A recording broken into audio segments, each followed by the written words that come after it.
ಈ ದಿನದ ಸುಭಾಷಿತ. ಉಭಾಭ್ಯಾಮೇವ ಪಕ್ಷಾಭ್ಯಾಂ ಯಥಾ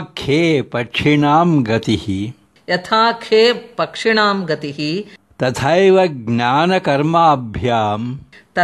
ಜ್ಞಾನಕರ್ಮಭ್ಯಾಂ ಜಾಯತೆ ಪರಮಂ ಪದಂ.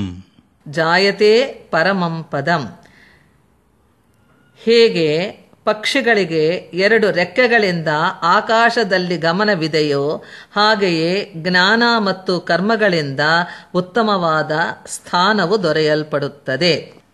Just as birds need both their wings to fly in the sky, an individual requires both gnana and karma, that is, knowledge and action, to attain the highest goal.